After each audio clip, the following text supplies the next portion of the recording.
Oiê! Se a sua vida fosse um filme hoje, qual seria o mood desse filme? Seria uma coisa meio arrastada, meio automática? Como que seriam as cenas? Seriam meio cinzas, meio sem graça, meio repetitivas? Ou tá mais para um filme de drama, suspense? Responde aqui nos comentários, antes de eu continuar. Porque eu tenho uma pergunta.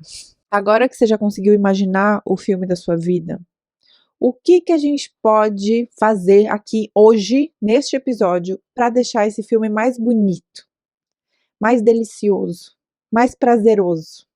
Para inserir cenas deliciosas. Sabe aquela cena que você olha e fala, nossa, que delícia de cena? Tipo o começo do filme Amélie Poulain, que tem todas as coisas mais sensoriais, deliciosas, que você assiste se deliciando mesmo. Um tempo atrás, eu acredito que eu até já contei essa história aqui há algum tempo no podcast. Quando eu ainda trabalhava com arquitetura, teve um dia que eu precisava ir numa loja de ferragens, que para mim significava a atividade mais chata que eu poderia fazer naquele dia. Era ir numa loja de ferragens. Pra quem não sabe o que é loja de ferragens, pensa na sua casa, tudo que tem metal, tipo assim, maçaneta, fechadura, torneira, coisas chatas, que pra mim eram chatas. E aí eu tava trabalhando com um cliente, eu tava fazendo o layout de um cabeleireiro. E eu precisava ir nessa loja de ferragens, e eu tava reclamando pra uma amiga, Mariana, que, ai, que saco, tenho que ir nessa loja de ferragens hoje e tal.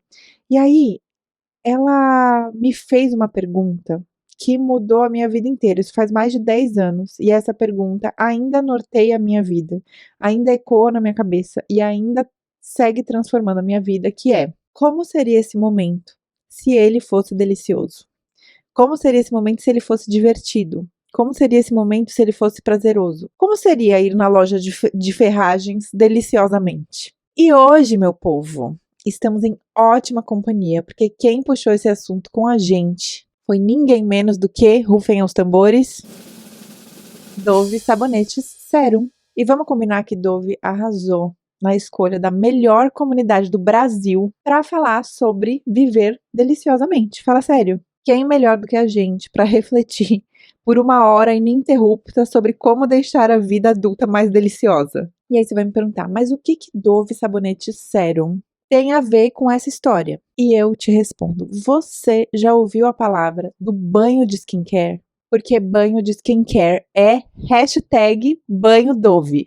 A nova linha Dove Sabonete Serum revolucionou o cuidado corporal, trazendo ingredientes reconhecidos do skincare facial diretamente para o banho, como ácido hialurônico, niacinamida, ácido salicílico, vitamina C e retinol. Ou seja, aquela rotina de cuidado com a pele que a gente geralmente associa ao rosto, agora pode começar no banho, com os novos Dove Sabonete Serum, trazendo para o corpo ativos e essa atenção toda que ele também merece, transformando o banho num momento delicioso de autocuidado. E tem para todo tipo de necessidade. Hidratação intensa com Intense Hydration, pele uniforme com o Uniform Skin, brilho radiante com o Radiant Glow, firmeza com o Skin Firming e o meu favorito atual, que é o Acne Control, porque eu tenho problema de acne nas costas especificamente, e eu fiquei muito feliz com este produto aqui, que tem uma fórmula avançada com ácido salicílico que reduz e previne acnes e cravos.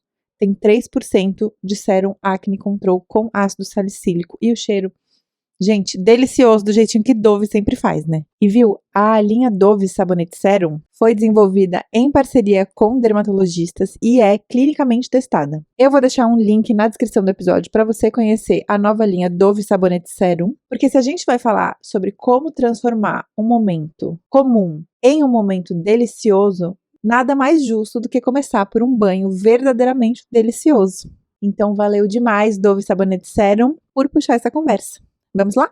Gente, vocês lembram do episódio que eu fiz no ano passado, que se chama Como Viver Deliciosamente? Eu fiz ele despretensiosamente e ele acabou virando um dos preferidos de vocês, um hit da nossa comunidade. A quantidade de story que eu recebi me marcando das pessoas, tomando um cafezinho, lendo um livrinho, lendo no metrô, sabe, romantizando a vida, de um jeito que transforma um momento comum em um momento delicioso, foi E continua sendo até hoje, as pessoas me marcam, tipo, Vivendo Deliciosamente, me marcam. Eu criei ele depois de ler aquele livro Mulheres Vivendo Deliciosamente, da Florence Given. E a gente começou uma revolução de como transformar uma vida comum em deliciosa. E aí, recentemente eu retomei essa reflexão, porque a minha vida está uma loucura, né, minha gente? Apesar de eu ter escrito e falado tanto sobre o descanso e equilíbrio das coisas, eventualmente, quando você tá com muitas coisas acontecendo ao mesmo tempo, a vida fica sobrecarregada, fica uma loucura. E aí, não tem jeito, gente, não vai dar pra parar, né?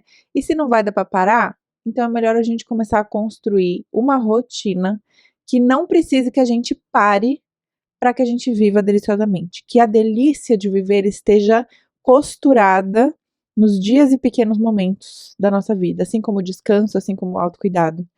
Então, como a gente sabe que, por enquanto, não vai dar para viver no rancho, que é o meu grande sonho, não vai dar para acordar e ver as vaquinhas, e alimentar as galinhas, e passar um cafezinho, e assistir o sol nascer e fazer as coisas com calma, por enquanto, nessa fase da minha vida, não sei na vida de vocês, comenta aí. Não vai dar para reduzir o ritmo de trabalho, que eu preciso ainda tem muita coisa para fazer, e também ainda não vai dar para se aposentar, né? Temos um longo caminho pela frente, eu acho. A não ser que tenham divas que já estão perto da aposentadoria escutando. Comenta aí. Como é que vocês estão se sentindo aí do outro lado? Como não vai dar para fazer isso por enquanto, vamos então ser muito transgressoras e muito corajosas e criar uma vida deliciosa agora. Em vez de esperar daqui a 50 anos, a gente vai criar uma vida deliciosa agora. E não é tudo que vai ser possível de ser delicioso, óbvio, né? A vida adulta também é um grande como é que eu vim parar aqui, como é que eu tenho todas essas responsabilidades e todos esses problemas que acaba saindo do bueiro para resolver todos ao mesmo tempo.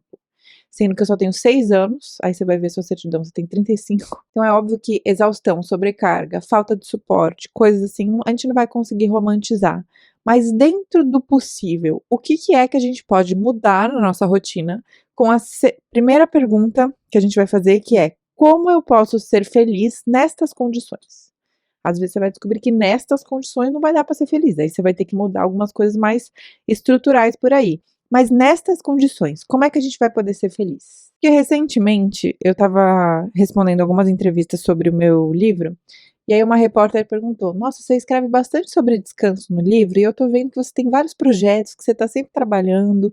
Eu saí também com a Mac e a Carol, falei recentemente delas, inclusive, e a Mac falou: Nossa, você trabalha muito, né? Eu só não acho que você trabalha tanto porque você fica offline de sábado. Ela falou uma coisa assim. E é justamente isso, assim. Eu tive que olhar para esse período da minha vida, que foi o lançamento de Vertigem, meu livro, que já está à venda, e entender que ele é uma coisa a mais do que as coisas que eu já faço, que não são poucas, que é o podcast, a marca de roupas, minha vida como influenciadora e todo o resto que a gente coloca numa caixa de, tipo assim, vida e trabalho, como se a vida me desse trabalho, né? Cuidar da minha família, dos meus afetos, dos meus cachorros, sabe? Dedicar tempo aos meus amigos, tudo isso também exige uma energia que a gente tem que contabilizar e de mim também, né? Assim, fazer a manutenção do meu corpo, com exercício, terapia, etc.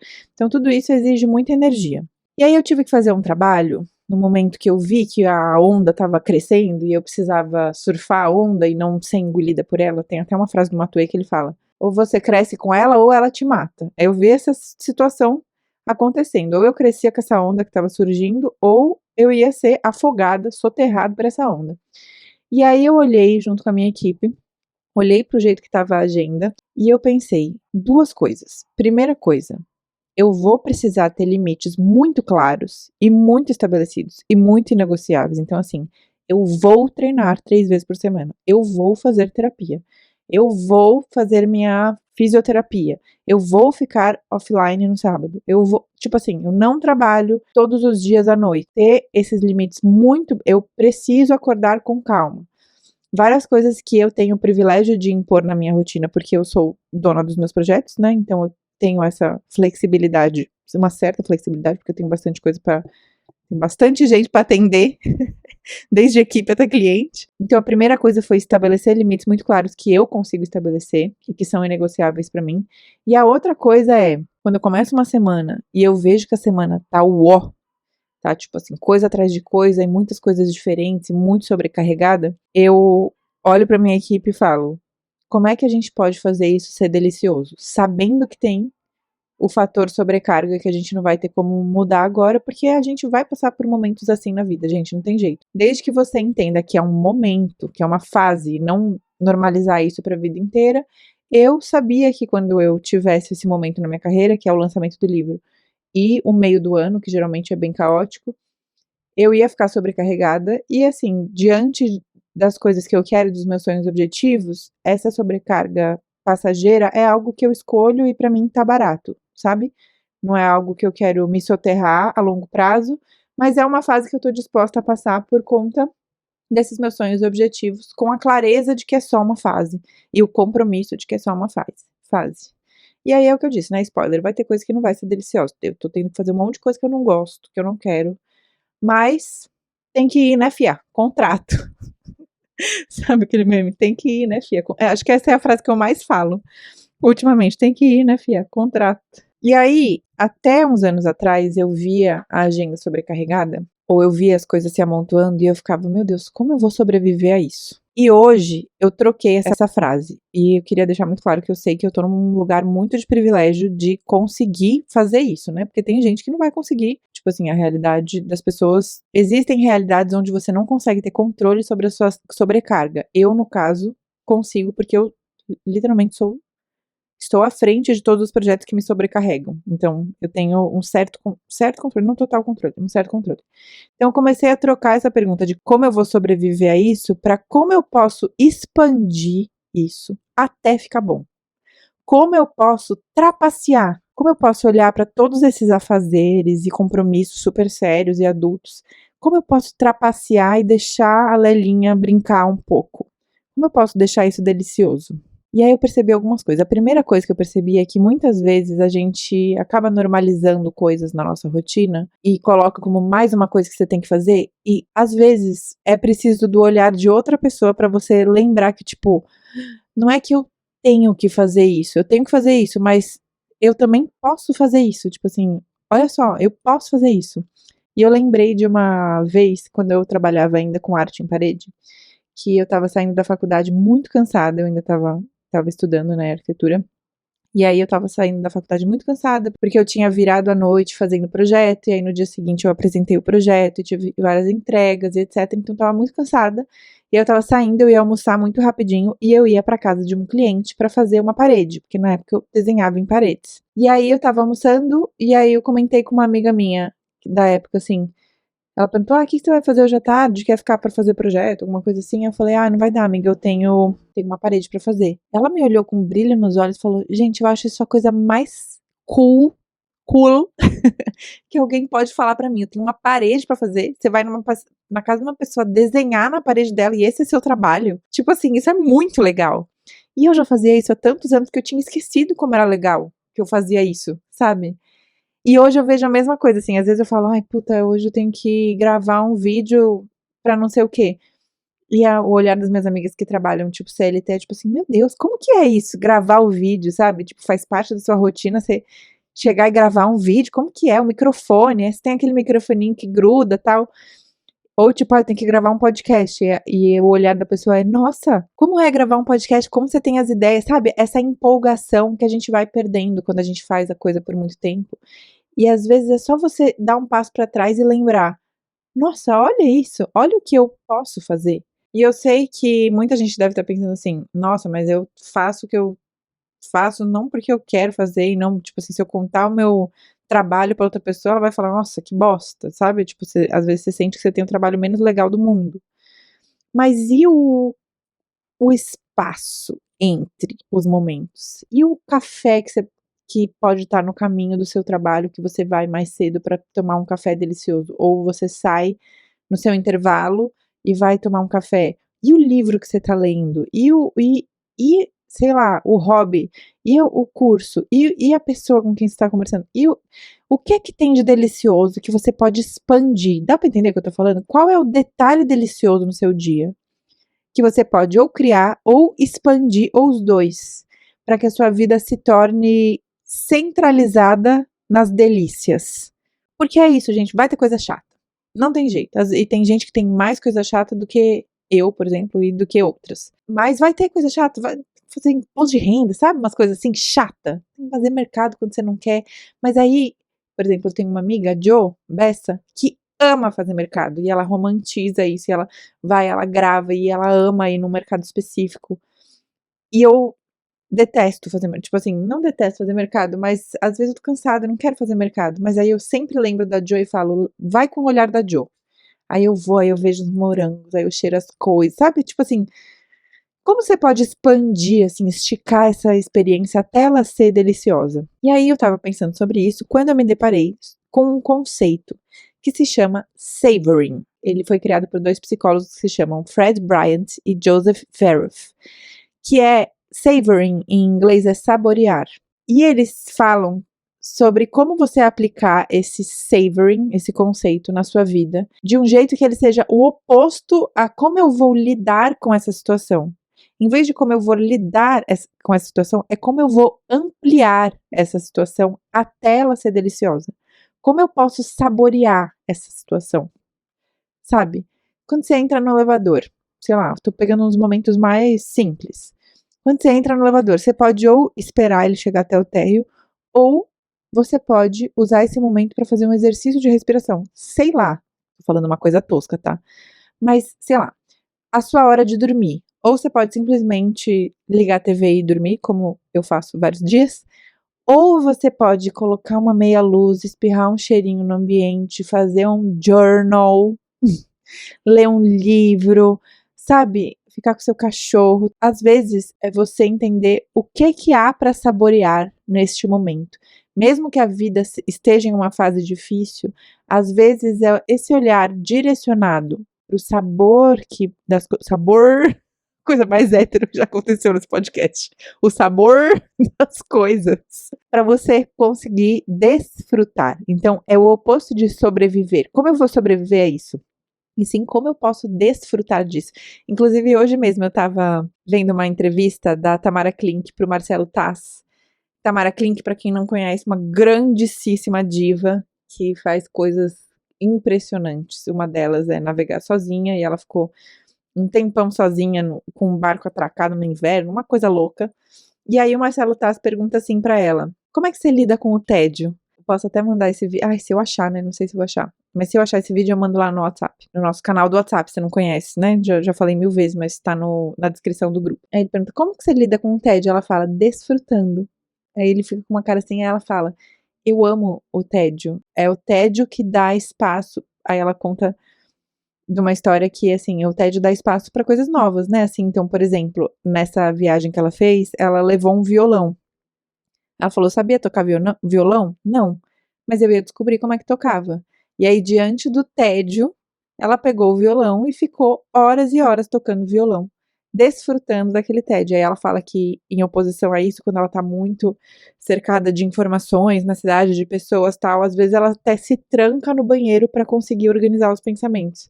Então é muito sobre como você olha as situações também, né?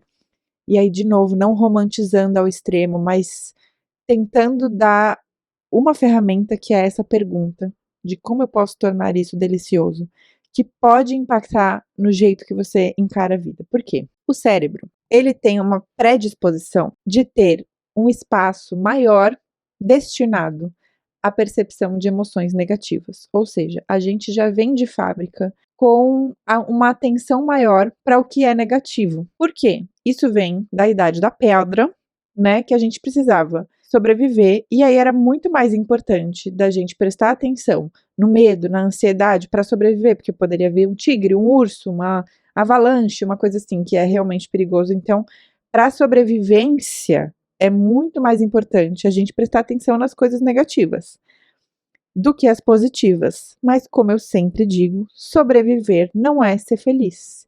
Não é prioridade de ninguém que você seja feliz. A única pessoa que vai conseguir colocar isso como prioridade é você.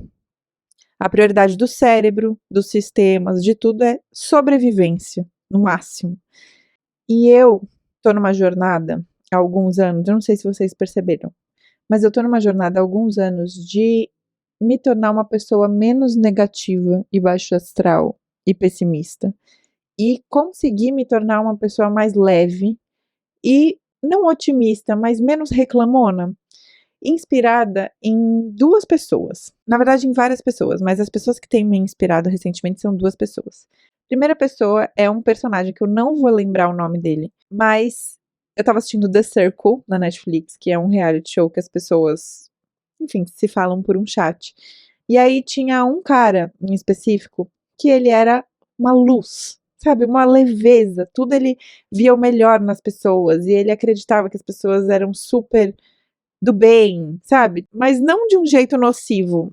As pessoas, mesmo quando elas estavam fazendo alguma coisa que ele via que não eram tão legais, ele entendia aquilo como tipo, ah, tá, mas aquilo é da pessoa, sabe? Enfim, é uma pessoa muito leve, não inocente, mas no sentido de não se deixar pesar pelas coisas difíceis que a vida tem. E depois, num determinado momento, ele conta a história dele. Porque geralmente a gente tem essa associação de que as pessoas leves, felizes, alegres, otimistas são pessoas que nunca passaram por nada muito difícil e tal. E eu tenho percebido que é meio o contrário.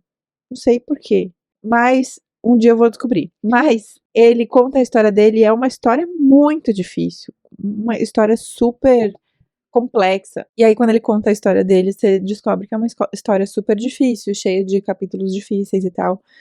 E outra pessoa que também me deu essa mesma sensação foi a Socorro Acioli. Eu comentei que eu escutei um episódio dela no É Nóia Minha, da Camila Frender, com o Bookster, que ela conta a história dela, que é uma história super difícil. Tipo assim, ela perdeu os 2 pais super nova, assumiu várias responsabilidades e tal. E eu fiquei muito surpresa, porque ela, durante a entrevista, ela se mostrou uma pessoa muito leve, bem-humorada, engraçada, que vê as coisas boas das experiências. E aí ela conta que ser assim é um compromisso e uma resistência. Então, eu tenho pensado muito nisso, assim, de como a gente pode, sabendo que as coisas estão aí para nos engolir, né? Que tudo contribui para que a nossa jornada seja difícil e algumas pessoas mais difíceis do que outras. Como que a gente pode resistir e falar que nem a Fernanda Torres no Ainda Estou Aqui? Nós vamos sorrir. Sabe? Como que a gente pode fazer? Nós vamos sorrir diante de coisas difíceis e rotinas que não foram desenhadas para ser as rotinas mais deliciosas do mundo. Como que a gente pode resistir e saborear os momentos e ampliar, esticar essa rotina para que caibam momentos mais deliciosos? E esse savoring fala disso, né? Esse conceito, porque ele vem a partir da ideia de que o cérebro já vem de fábrica priorizando emoções negativas, né? Priorizando a atenção para emoções negativas por conta da sobrevivência. Mas a boa notícia é que nós temos também uma coisa chamada córtex pré-frontal, que é uma área do cérebro que, entre outras coisas, faz da gente capaz de tomar decisões. Então a gente não está sujeito ao condicionamento do cérebro. Claro, né, que não estou falando de pessoas neurodivergentes e neuroatípicas que precisam sim de uma ajuda psiquiátrica, psicológica, e eu também acho que todo mundo tem que fazer terapia. Não todo mundo, né, mas eu para todo mundo da minha vida, eu recomendo terapia. Não sei pra você, aí você vai ter que ver se cabe aí na sua vida. Mas eu faço terapia há 10 anos e acho que não tancaria a vida sem isso. Mas, como a gente tem o nosso córtex pré-frontal e a gente é capaz de tomar decisões, a gente pode decidir que a gente vai vir de fábrica com essa predisposição a ampliar as emoções negativas e o pessimismo, etc. Mas a gente pode decidir que a gente não quer seguir isso. E aí tentar construir a nossa cabeça para um outro caminho. E a clareza que eu tive nesses últimos anos, e principalmente nesses últimos tempos, diante dessa sobrecarga que eu tô passando, é que parece que tudo vai te empurrar para fazer as coisas no automático. E o automático é sobrevivência. O automático é normal ou ruim. Delicioso geralmente não vai cair no seu colo. Geralmente vai vir normal ou ruim. E isso porque a gente vive para maximizar resultados. Então, o que importa não é tanto o percurso, e sim o resultado que aquele percurso vai dar, né? Aonde que a gente vai chegar. Desde, sei lá, na academia, em vez de como eu posso tornar a academia deliciosa, a gente pensa, como eu vou ser bombada mais rápido? No trabalho, como eu vou fazer isso deliciosamente? Não, como eu vou entregar esse resultado melhor e mais rápido? Tudo é isso, melhor e mais rápido, melhor e mais rápido. Mas peraí, nesse melhor e mais rápido, olha como você vai sendo engolido, tá vendo? você vai sendo engolida pela rapidez, pela velocidade, pela priorização só do resultado. Mas it's the climb, my friends. Como diz Miley Cyrus. Não é sobre a vista que você vê de cima da montanha. It's the climb. É a escalada. Não é o ponto final da estrada que você vai. É o percurso da estrada. É na estrada você vê o pôr do sol, você vê as vaquinhas, você vê as paisagens, você colocar a música, você abrir a janela, sentir o vento. This is savoring. Isso é saborear. Não é tipo, eu preciso ir daqui até ali. Aí, ponto inicial e ponto final. Mas e o caminho? Como é que a gente pode tornar esse caminho delicioso? Isso exige planejamento, gente. Por incrível que pareça, isso exige planejamento. Vou dar o exemplo da minha agenda. Quando eu vi, por exemplo, que a semana passada ia ser uma semana totalmente cheia, totalmente saturada, totalmente cheia de coisas e dias que eu ia ter que trabalhar extra, eu parei comigo mesma e com a minha equipe e falei, como que eu vou fazer isso ser delicioso? E na minha agenda, Google Agenda, eu comecei, aqui eu vou colocar um espaço para ir tomar um café superfaturado. Aqui eu vou treinar e eu vou deixar mais tempo para eu fazer cardio enquanto eu assisto uma série. Hoje eu vou comprar um livro porque eu quero começar a ler esse livro e eu vou me comprometer a ler uma parte dele todos os dias para que eu sinta, inclusive é um livro da Socorro Racioli, que eu tô lendo, tá até aqui, Oração para Desaparecer. Tá combinando comigo, inclusive. Eu tava doida pra ler esse livro e eu sabia que semana passada ia ser uma semana muito voltada para trabalho, então como que eu posso voltar um pouco para mim? Aí eu pensei, eu tava querendo ler esse livro da Socorro. Aí eu já comprei o livro, peguei ele e falei, eu vou, junto com essa sobrecarga, eu vou me comprometer a também dedicar minha energia a coisas que eu amo, tipo livro. E aí eu comecei a ler o livro. Aqui eu vou, em vez de colocar uma pausa para almoço, eu vou chamar uma amiga para almoçar comigo, mesmo que seja durante esse mini tempo que eu tenho. Aí almocei com a minha amiga. Sabe, como que você pode fazer esse quebra-cabeça para ser delicioso? Às vezes são coisas tão simples e você nem percebe o quanto que você internalizou essa pressa a ponto de simplesmente nem considerar que o prazer pode ser uma prioridade na sua rotina, sabe? Outro dia mesmo eu me vi saindo da academia correndo, tipo assim, correndo, gente. Eu tava saindo e eu treino depois do trabalho, então, teoricamente, depois da academia, eu não tenho nenhuma tarefa. Eu saí da academia, já saí, eu tinha feito musculação, aí eu fui fazer cardio, aí eu já desci do cardio, já fui descendo rápido, assim, a escada, eu falei, gente, o que eu tô fazendo da minha vida?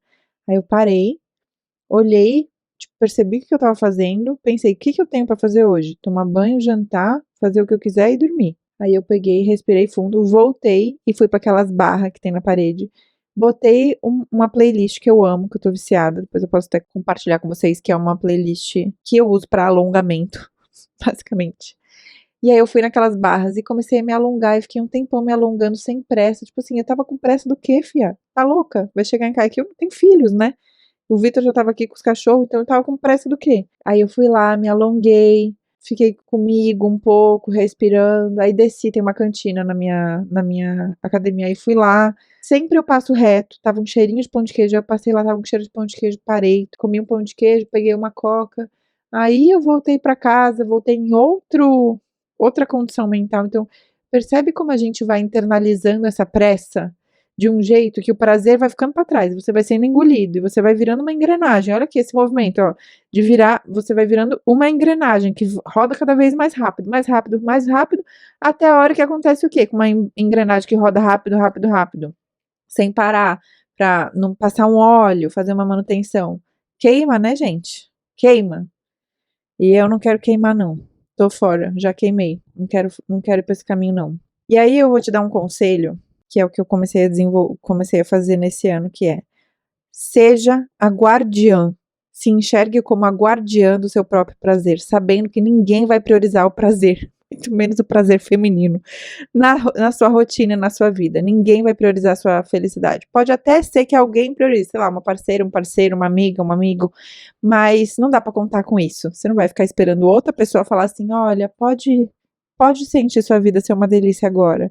Eu vou te dar um espaço para você viver deliciosamente. Minha filha, você vai ter que ser essa guardiã do seu próprio prazer. E aí, por consequência, ao ser guardiã do próprio prazer, ao se comprometer em saborear o que pode ser saboreado na sua vida, você vira uma guardiã da sua própria humanidade, para você não virar essa engrenagem que roda, roda, roda e no final queima. Então, hoje mesmo eu vou te convidar a fazer esse exercício de se enxergar como diretora do seu próprio filme. Lembra o filme que a gente falou no começo do episódio? Se enxergue como a diretora do seu próprio filme e se pergunte: como eu posso fazer com que ele se pareça mais com as cenas iniciais de Amélie Poulain? Se você nunca viu Amélie Poulain, veja, um grande clássico do cinema. E aí no começo tem aquela cena deliciosa. Nossa, quando eu penso na palavra deliciosa, eu penso naquela cena dela enfiando a mão naquele negócio, sabe? Ou colocando as framboesas nos dedinhos. Enfim, esse olhar de encarar o mundo como uma brincadeira que pode ser deliciosa. Vou dar um exemplo na sua rotina que você pode fazer, inclusive hoje, que é o banho, né? Já que estamos falando de Dove, sabonete, sérum. O banho é uma coisa que, teoricamente, a gente tem que fazer todo dia, né? Se você Principalmente se você é brasileira, gente, não sei se vocês sabem, mas a gente tem uma fama de que é muito limpinha e toma muito banho. E é verdade. A gente ama um banho. Mas é muito fácil do banho ser mais uma coisa que você tem que fazer. E eu vejo que quando eu tô cansada, às vezes eu fico adiando o banho. E aí na hora que eu falo, ai, tá bom, vou tomar banho. Na hora que eu entro no banho, eu não quero mais sair dele, porque é um momento que pode ser tão delicioso. É um momento que você pode cantar. Eu gosto de água na temperatura de cozinhar legumes, né? Eu boto o chuveiro no mais quente possível. Aí você passa aquele Dove sabonete sérum, sabe? Que aí ao mesmo tempo que o cheiro é delicioso, o sensorial é delicioso, você ainda tá cuidando. Então é um momento de você cuidar de si mesma, do seu corpo. E também da delícia que é ser você. Aí você se ensaboa inteiro. E aí você toma aquele banho premium. Aí eu gosto também quando eu tô muito precisando desse momento da água. Eu acho que a água também tem essa coisa, né, gente, de. Não sei se vocês sentem isso, mas acho que a água tem uma coisa de organizar, sabe? De deixar pra trás as coisas e organizar. Sei. Parece que quando eu tomo banho, parece que eu arrumei uma gaveta, sabe? O meu banheiro tem 2 lâmpadas. Dá pra você acender uma ou outra. Aí eu deixo só uma acesa, que fica uma meia luz assim. E de repente, menina, você foi tomar banho, que é uma coisa que você faz todo dia, espero eu.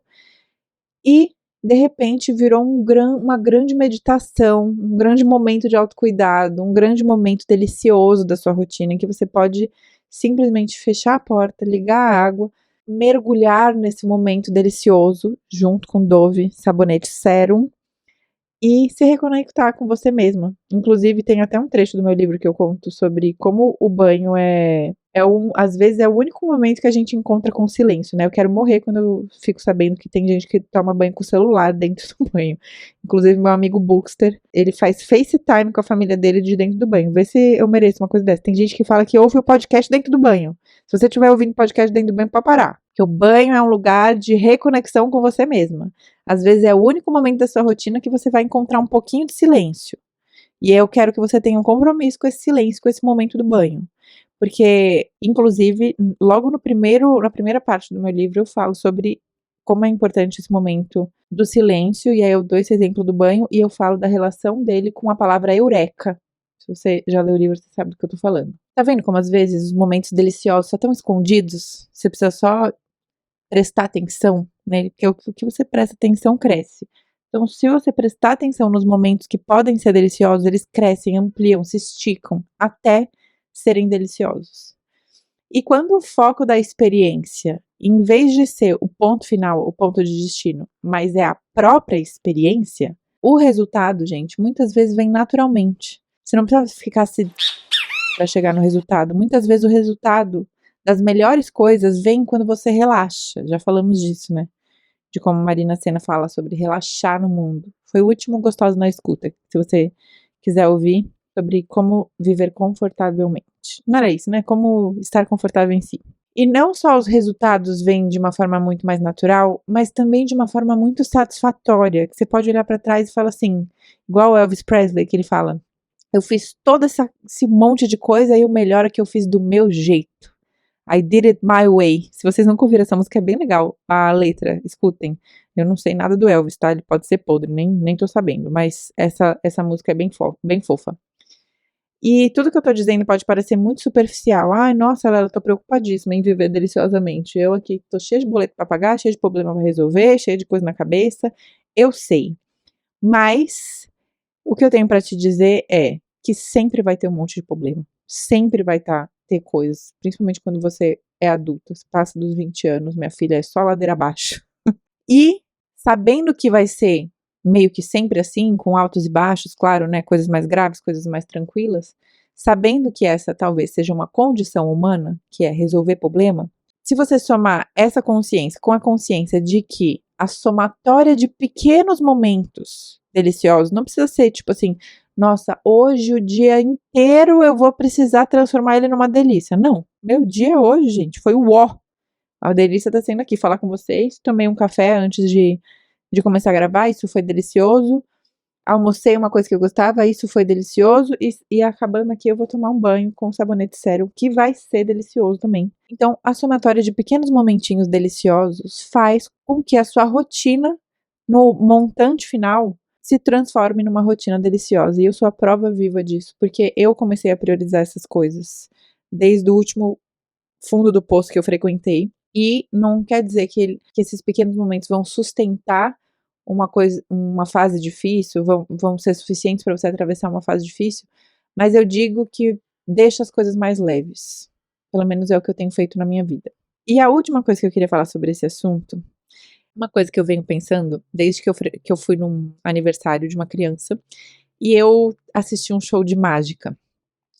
E o mágico era um dos pais de uma das crianças que estava lá. E ele estava ali fazendo a mágica e tal.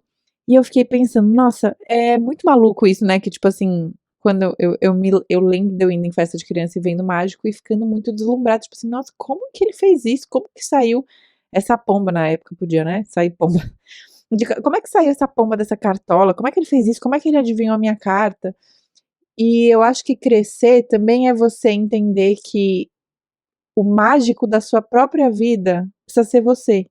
Então, você precisa, em um determinado passar, né, fazer a passagem de ser uma criança que olha a mágica acontecendo sem entender como ela acontece e se deslumbra e acha tudo maravilhoso e acha tudo uma delícia e não tem explicação para aquilo que ela tá vendo. Você passa disso para ser a própria pessoa que cria a mágica, a própria pessoa que faz a mágica acontecer, que sabe os truques, que coloca a carta ali para você tirar e ver que você tirou a carta certa que a pessoa fala. Então, você sabe o que tem por trás da arquitetura da mágica, mas você também é a criança que está assistindo, então você também tem que ter e desenvolver, não é ter, é desenvolver a capacidade de sentir a mágica, mesmo sabendo como ela é feita. Que é quando a gente é criança, acho que é muito mais frequente que os adultos, as experiências, as escolas, as coisas, elas criem, né, os momentos pra gente. Então você vai numa festa, a decoração, quem fez, não foi uma criança, não foi você, criança, foi alguém, né, seus pais, seus responsáveis, ou a escola, tal. Quando você vai dançar uma quadrilha, por exemplo, agora que tem a igreja do lado de casa tá ensaiando quadrilha. Você vai dançar uma quadrilha, aí você chega a coreografia, tipo assim, o professor ou a pessoa que tá ensinando já tem a coreografia, a música já tá feita. E aí você só vive aquela delícia, né, da experiência. E quando você é adulto, você tem que fazer a experiência. Se ninguém criar a coreografia da tua quadrilha, minha filha, a quadrilha não vai sair. Você vai ter que criar essa coreografia, mas você também vai ter que dançar essa coreografia. Você vai ter que desenvolver a capacidade de dançar essa coreografia e se maravilhar da mesma forma que você se maravilhava quando era criança, mesmo que você saiba quais são os truques para ela ser feito. Tá? Então vamos pro choro da semana? Gente, choro da semana é o quadro do episódio onde eu conto alguma experiência humilhante que eu passei. E hoje, minha gente, eu quase fui de camiseta de saudades. Logo antes desse episódio, tô até com gastrite até agora, gente, chorei a beça. Que foi o seguinte, eu desci pra pegar um negócio lá no térreo do meu prédio, e eu tava distraída no elevador e tal, subindo de volta, quando de repente apaga a luz do elevador e ele dá uma despencada comigo dentro. Ele deu uma despencada, aí ligou a luz de volta, aí ele parou, ele não deu um tranco, ele foi parando eventualmente, só que o mostrador que fala que andar que você tá, ficou 2 tracinhos, eu não sabia que andar que eu tava, e assim, ele foi descendo, descendo, descendo, até o cafundó do mundo, eu não sabia onde que andar que eu tava, foi descendo, descendo, aí apareceu que tava no último subsolo do meu prédio. Aí eu comecei clicar pra abrir a porta, não abrir a porta, aí tem um sininho, tipo assim, um sininho de emergência, né, que fica no elevador. Eu tocava, não tocava sininho de emergência nenhum. Aí eu pensei assim: "Bom, pelo menos eu estou no último subsolo, não tem como esse elevador despencar mais, né", porque deu uma despencada, eu já falei: "Meu Deus do céu, chegou minha hora". Aí ele parou, eu falei: "Ai meu Deus, sobrevivi, dessa vez não chegou minha hora ainda". Aí ele foi descendo, descendo, descendo, foi pro último subsolo, eu falei: "Bom, pelo menos estou no último subsolo, daqui eu não passo". Aí, minha filha, aí ele começou a subir. E ele começou a subir, o mostrador não falava em que andar que eu estava. Menina, eu liguei pro Vitor pra me despedir. Eu liguei pro Vitor me tremendo, falando assim: "Amor, desculpa te ligar agora, é que eu tô no elevador, ele acabou de despencar, e agora ele subiu de novo, eu acho que ele vai despencar de novo, então eu só queria dizer que eu te amo", chorando assim. Ele: "Meu Deus, o que que tá acontecendo? Vou ligar pra administração". Ligou pra administração do prédio, porque, enfim, gente, que loucura. Aí ele chegou no meu andar e parou e não abria a porta. Não abria a porta. Aí eu falei: Bom, amor, eu tô aqui no nosso andar, não tá abrindo a porta, eu não sei o que tá acontecendo, a luz tá piscando", e eu já comecei a ficar desesperada. Aí, eu não sei quanto que isso durou, gente, mas pareceu que durou, sei lá, 2 horas. Deve ter durado 1 minuto. E aí, de repente, abriu a porta. Na hora que abriu a porta, eu pensei assim: "Meu Deus, se eu colocar meu pé pra fora desse elevador e o elevador cair de novo, eu vou ser cortada no meio por esse elevador". Aí eu não sabia se eu saía, se eu entrava, se eu saía, se eu entrava. Aí eu falei pro Vitor: "Será que eu saio? Será que eu fico? Será que eu saio?" Ele: "Mano, por quê?" Eu falei: "Porque se o elevador despencar de novo, enquanto eu estiver aqui no meio, entre o elevador e o hall de entrada, ele vai me esmagar e eu vou ser cortada em 2 aqui". Aí ele: "Amor do céu", coitado do Vitor, gente, como é que ele não morreu do coração hoje? Aí ele fez: "Vai, amor, eu vou contar até 3 e você vai. 3, 2, 1". Aí eu dei um pulo pra dentro e o elevador não despencou. Ele continuou ali. Mas eu entrei na minha casa, gente, eu começava a chorar, eu ficava: "Amor, eu tô muito assustada, nossa, eu achei que eu tinha chegado a minha hora, eu achei que eu não ia te ver nunca mais". Comecei a ficar muito mal. E essa é a história de como eu quase fui de camiseta de saudades hoje, antes do episódio. Gostaram, meninas? Vamos pra obsessão atual? Ô, minha gente, recentemente teve Dia dos Namorados e eu ganhei o melhor presente que eu poderia ganhar do Vitor. Um fato sobre mim é que eu não ligo nem um pouco, nunca liguei, isso sempre foi uma coisa característica minha, se o presente é caro ou barato. O que é importante pra mim é se ele é um presente pra mim. Tipo assim, pode ser uma balinha. Tanto que eu já contei que um presente que eu amei ganhar foi, teve uma época que uma amiga minha sempre estava no carro comigo e ela via que eu não tinha onde apoiar o celular pra ver o GPS. Eu sempre apoiava meio atrapalhada, nunca tinha, deixava no colo e ficava meio atrapalhada com isso. E aí um dia ela chegou pra mim com um suporte de celular, tipo uns negócios que você compra nessas lojas assim de rua, sabe? Um suporte de celular que você encaixava assim no ar-condicionado do carro pra segurar o celular. Gente, olha esse presente. Faz o quê? Uns 15 anos, sei lá, uns 12, 13 anos que eu ganhei esse presente. E eu ainda lembro como um dos presentes mais legais que eu já ganhei, porque é uma pessoa que olhou, observou o que eu estava precisando e comprou um negócio e me deu. Enfim, então eu gosto muito de quando o presente vem de uma observação da pessoa, tipo, realmente prestar atenção no que eu quero e no que eu tô precisando e no que faria sentido na minha vida. E o que aconteceu foi que, durante a pandemia, eu não sou muito de jogar videogame, mas o Vitor comprou pra ele um jogo que chama Luigi's Mansion. Eu já devo ter falado sobre esse jogo, de tanto que eu fiquei obcecada nele. Mas é um jogo muito maravilhoso, que é a história, basicamente, o Luigi, que é o irmão do Mario, sabe o Mario? Aquele que te comeu outra. Desculpa. Desculpa, gente. O Mario do Super Mario. O Mario. Da Nintendo. Então, ele tem um irmão chamado Luigi. É como eu sou tonta, gente, é a quinta série. Ele tem um irmão chamado Luigi. E aí a história é que o Luigi entra. Tem vários. Esse Luigi's Mansion que eu joguei era 3 ou 4, não tenho certeza. Mas cada jogo, cada versão do jogo é uma história. A história que eu joguei naquela época era um hotel mal assombrado, que os personagens, né, o Mario, a Peach, o Toad, todos esses personagens do mundo do Mario, foram meio que abduzidos por fantasmas e o Luigi tinha que ir andar por andar do hotel para vencer os chefes, assim, os chefões, né, de cada andar e recuperar os amigos dele que foram raptados. E eu fiquei obcecada nesse jogo, gente. Nossa senhora, como eu amei jogar esse jogo. Eu entrei num estado de flow nesse jogo. Eu só queria. Eu passei dias, sabe? Quando você espera chegar em casa pra poder jogar o jogo. Enfim, foi o jogo mais legal que eu já joguei. Depois o Victor ficou tentando me recomendar outros jogos. Nenhum era tão legal quanto esse Luigi's Mansion. E eu fiquei na expectativa de sair o novo Luigi's Mansion.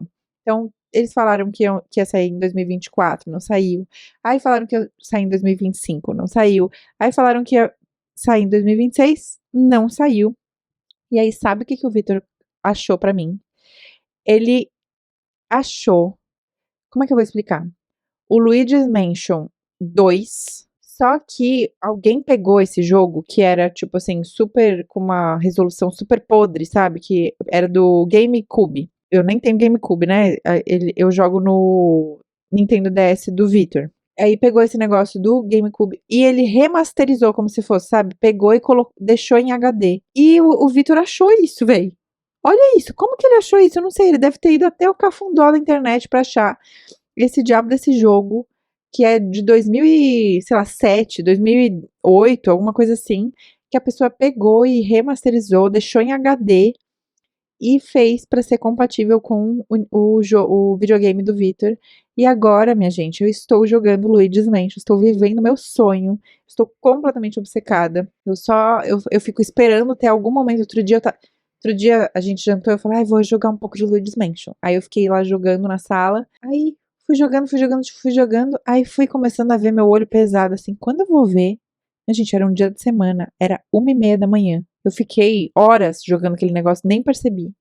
Então, a minha obsessão atual não tinha como ser diferente. Luigi's Mansion humilha todos os videogames. Estou completamente obcecada e feliz com esse presente que eu ganhei de Dia dos Namorados, que foi um dos melhores presentes que eu já ganhei. Tá bom, minha gente? Então, tá bom. Então, chegamos até o fim do episódio. Espero que vocês tenham gostado. Se você não me segue nas redes sociais, me segue lá, é @lela.brandão em todas as redes sociais. A minha marca de roupa se chama Lela Brandão Co. Você pode encontrar as roupas confortáveis para mulheres que eu crio em www.lelabrandão.co. Você tem desconto com o cupom Gostosa e Chorona. Meu livro Vertigem já está nas melhores livrarias do Brasil e o link também para comprar também está aqui na descrição do episódio. E é isso, meu povo. Nos vemos. Entra no nosso grupo do Zap, né? Não esquece de entrar, todas as referências do episódio e novidades e coisinhas bestas eu também mando por lá. E nos vemos na semana que vem, pode ser? Então tá bom. Então um beijo e tchau.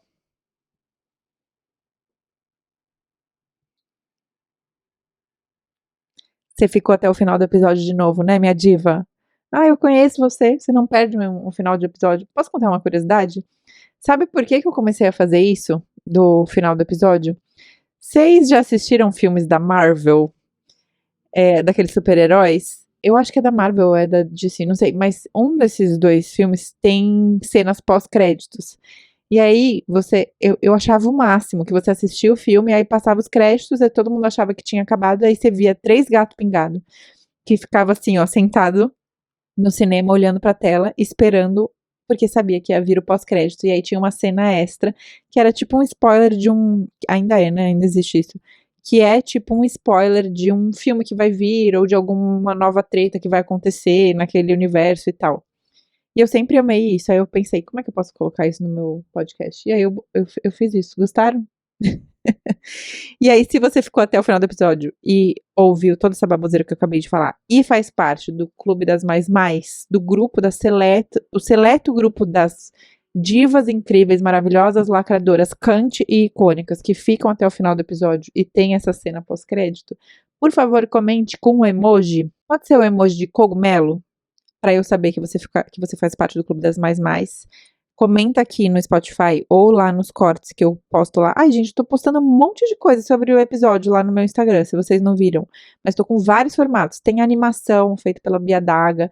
Tem um postzinho agora que é estático com as legendas, com alguma frase que eu falei, que é a Aline que tá fazendo, que é uma diva que tá trabalhando comigo agora. Tem os cortes que a Calu faz, que eu também tô colocando junto com vários GIFs e coisas assim. Tem várias coisas sobre os episódios que eu posto lá. Então, se você não tá me seguindo no Instagram, por favor, hein? Me deixa na mão assim.